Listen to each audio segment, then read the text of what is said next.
Hey! Tambala na! At eto na sila, ang nag-iisang masugid na tagahanga ni Nicole Yala. Chris Chuper!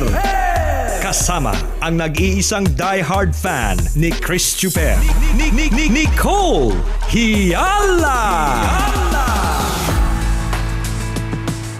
Dear Nicole and Chris. Dear Nicole and Chris. Dear Nicole and Chris. Dear Nicole and Chris. Magandang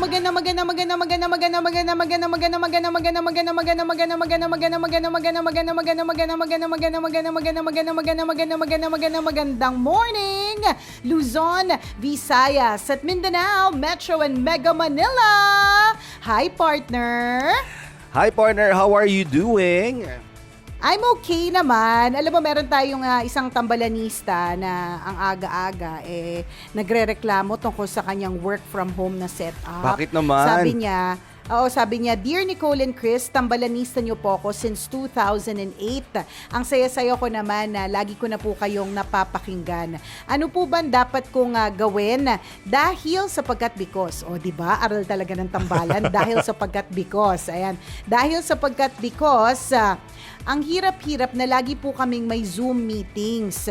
Nung regular pa po ang pasok, hindi naman po kami lagi nagmi-meeting. Minsan once a week, minsan once every 2 weeks. Pero ngayon, halos mayat-maya nagzo-Zoom meeting kami. Nakakainis na po, lagi na lang po nagmi-meeting. Naubos po yung araw namin kaka-meeting. Ano po ba dapat gawin kapag ka-meeting para hindi po mabore? Thank you, Tambalan. God bless. Siguro dapat may naguhubad isa sa inyo sa meeting para hindi boring. Actually, that will be perfect. Siguro dapat talaga ganon. May naguhubad, may nabimigay ng pera, namumudmud ng salapi, ay the best yun. Ganon. Kahit araw-araw, kahit puyat ako kaka-Zoom meeting, okay lang. Basta may namimigay ng papremyo. Pinakamababa 1,000, di ba? Correct. O, di ba? Kapag ka ganon, na-encourage ka. Syempre, ganon naman talaga di ba? In life, kailangan meron tayong motivation. Tama. We need to find our whys or bakit, di ba? Ang dahilan, di ba? Kailangan nating hanapin ang dahilan kung bakit natin ginagawa ang mga bagay-bagay. And in your case, una, magpasalamat ka, may trabaho ka. May ibang mga tao na hindi nakakapagtrabaho. Natandaan ko the other day, may nag-send sa IG stories or nag-post sa kanyang IG stories, tapos tinag niya yung Tambalan partner. Tinag niya tayo na habang nakikinig siya sa Tambalan sa radio. Tapos ang note niya doon was, nakaka-miss naman na itong tambalan na ito ay pinapakinggan ko habang biyahe papunta sa trabaho, di ba? Kasi 5 months na po tayong hindi bumabiyahe papunta sa work eh. Correct. Hindi regular. Kung man isa ka sa mga maswerte, isa ka lang sa iilan na hindi work from home ang setup at talaga actual na pumupunta pa rin sa opisina. Pero most of us work from home at yung iba wala namang work. Tama. I think ang unang dapat mong ma-appreciate dito sa tambalanista natin na una sa lahat, pasalamat ka, may trabaho ka. Ikaw yung isa sa mga masiswerteng nasa workforce pa rin hanggang ngayon. Agree ako dyan. At totoo yun, marami tayong mga listeners, mga tagapakinig, and especially mga tambalanista na yun ang naging sistema every morning, no? Kasi morning rush hour nga yung programa ng Tambalan. So on their way to work, tayo yung background. And marami din tayong mga tambalanista na ngayon hindi tayo napapakinggan kasi nga natatapat lagi yung Zoom meeting nila ng morning. Unlike dati, 'di ba? Biyahe, may choice sila makapakinig sa atin. Ngayon wala na eh. Kailangan nakatuto ka sa Zoom meeting. Ewan ko ba kung bakit sobrang dalas talaga ng mga Zoom meeting ngayon, no? Samantalang noon, hindi naman masyado. Ako meron akong kasama Correct. dito sa bahay. As in talagang yung 8 hours niya, minsan more than 8 hours nasa Zoom meeting siya. So sabi nga namin dito, talaga ba sipag-sipag naman ng kumpanya niyo? Kaya nga. Parang ayaw malugi. Alam mo yun, parang talagang sulit na sulit yung kung halimbawa ang sweldo po ninyo hindi pa natatapyas o 100%. Kaya lagi naka-Zoom meeting para sulitin na talagang may ganun ha. Meron akong kaibigan partner, she's into sales. Tapos talagang mayat-maya talagang nagmi-meeting sila. Tapos ang reklamo din ng friend ko kasi syempre napapagod din naman siya, 'di ba? Ganun naman tayo eh. Maski naman pag nag-flashback tayo sa normal na takbo ng pamumuhay, 'di ba? Kapag ka sinusulit din yung sweldo natin, napapagod din naman tayo. Well, swerte lang for some, 'di ba, na hanggang ngayon ganun pa rin yung nararamdaman nila, yung pagod na pagod sila kasi sinusulit yung sweldo nila. Pero alam mo, yun nga yun yung sabi niya na parang feeling kasi ng mga boss nila kapag ka hindi nagzo-zoom or hindi kagad sumasagot sa phone call, tulog agad kasi nasa bahay, Akala diba? mo- Parang Akala mo nagbabatugan. nag-aano lang. Akala mo, Correct, nagbabatugan. Akala mo nagtatamad-tamaran. Trot. Kaya't maya't maya meeting, ganun. Pero alam mo, gets ko naman yan. Siyempre nakakapagod naman talaga yung minsan naka-attend na ako ng meeting partner ng 3 oras Talagang Tiring yun ano yun tiring talaga siya sa mata, sa tapos, isip. ang maganda lang kasi dito, meron kayong option to mute. May option kayo to stop video. Yeah, may option So, kung kayong halimbawa, tumakas, hindi naman nila alam Unless may question and answer. Diba? Truth. May option ka din partner na magsabing down yung internet namin, hindi ako makaka-attend. O, diba? Ang mga tinuturo talaga natin, ang mga masasamang bagay. Mga pantamad, mga pangbatugan. Nakaka-lurk Tama. So may option kang wag umattend ng meeting. Sabi yung mahina internet connection. Pero yun na talaga Yun na yung setup ngayon dinadalasan talagang kumaga sabi nga ine-exploit natin yung gamit ng technology ngayon. And true enough, kaya 'di ba nasasagad yung mga Zoom meeting natin kasi feeling nila mas madali mag-organize ng meeting kapag Zoom. Unlike noong regular pa noon, hindi mo naman makakalap lahat ng tao kapag nasa regular setup tayo kasi may kanya-kanyang activities din. So ngayon ina-assume ng mga manager, so ina-assume ng mga boss natin na ay anytime pwede kong tawagan at pwede ko siyang kausapin kasi nasa bahay lang siya. Captured tayo Captured birds tayo.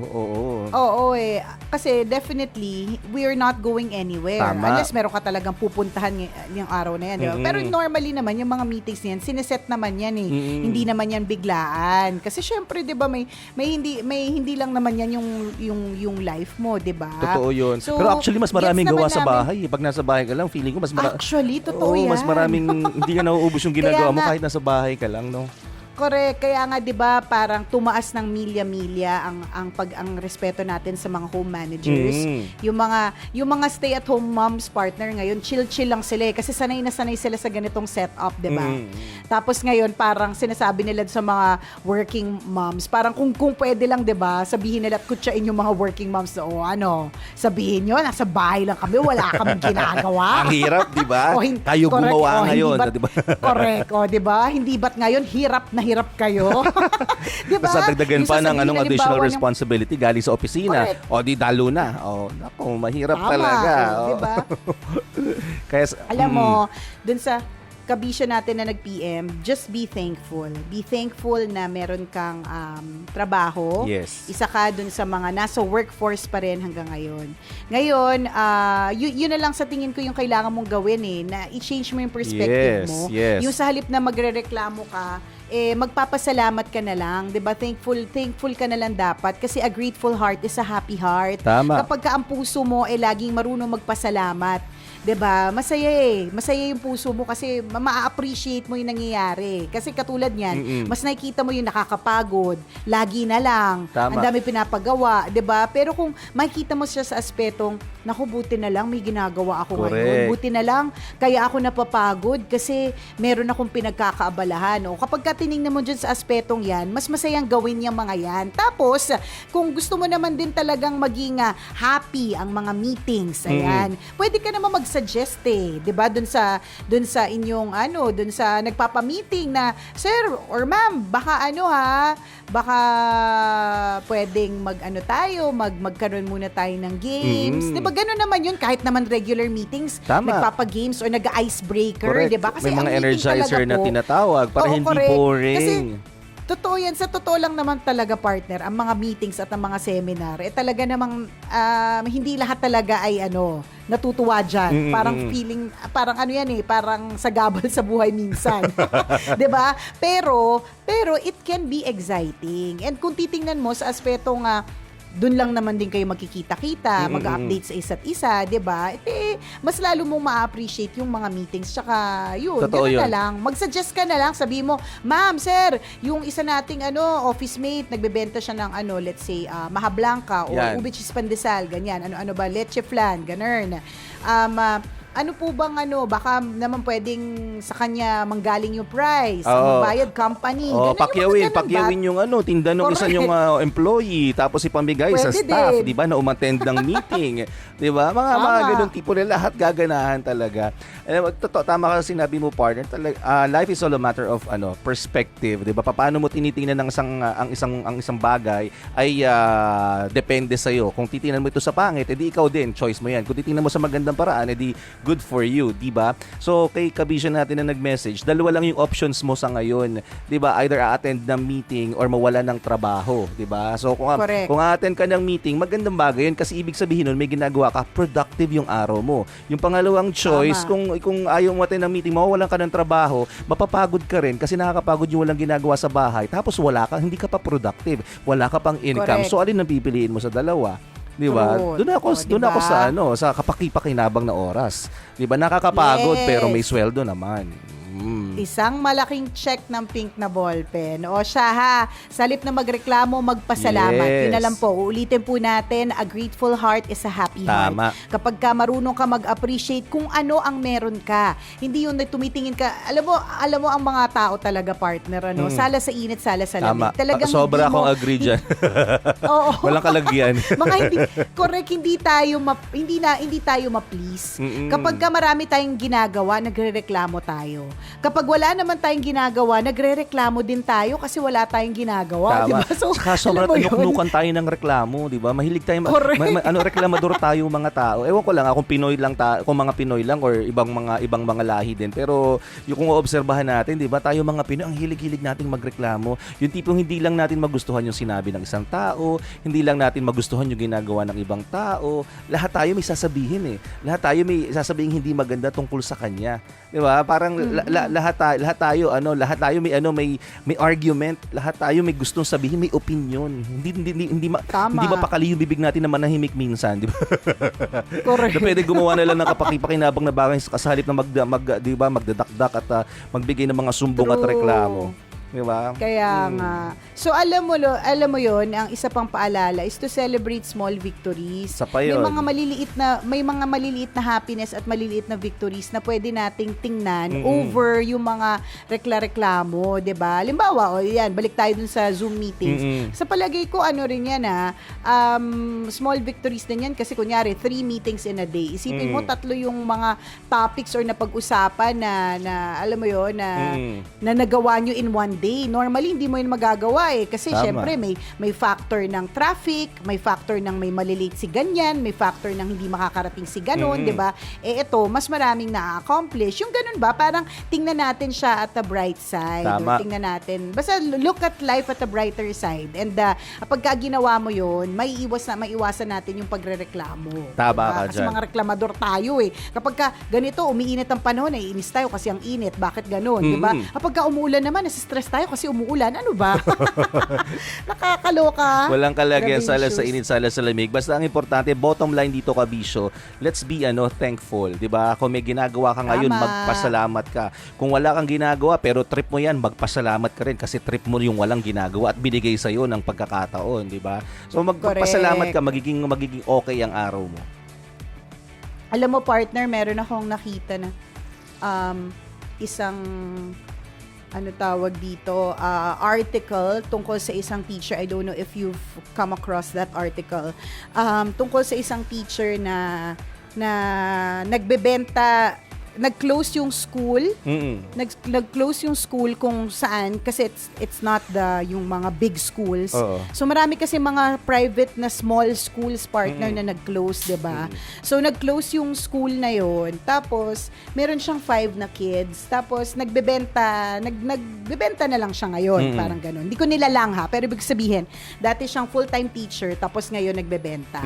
So parang nakakadurog ng puso kasi parang sa isang iglap iglap, 65 years old ito si ma'am. Mm-mm. So sa isang iglap na wala ang kanyang profession, 'di ba? Sa isang iglap na wala yung source ng pagpapakain o basic na pagpapakain na lang 'yan sa kanyang anak, 'di ba? So kailangan niya maghanap ng ibang ways. So kaya ko to kinikwento is may mga taong ganyan ang kwento at marami sila. So kung ikaw, ang eksena mo lang ngayon, nakakatamad, may meeting. Meeting na naman. Ganyan. 'Di ba? Meeting na naman, nakakainis. Ano ba yan? May pinapagawa na naman. O, lagi mo, tatandaan mo itong kwentong ito. Yung kwento ng taong nawalan ng trabaho, may 5 anak na kailangang pakainin, tapos hindi alam kung papaano magsusurvive. Yung Diba? ganun Mas ba? So, mahirap nandun yun. ka sa, Oo. correct, nandun ka sa maswerteng side, tapos nagre-reklamo ka pa. Nakakaya naman kay Lord. Blessing yan, ano? Naku, Diba? ikaw na nagreklamo, uurong yung dila mo mamaya.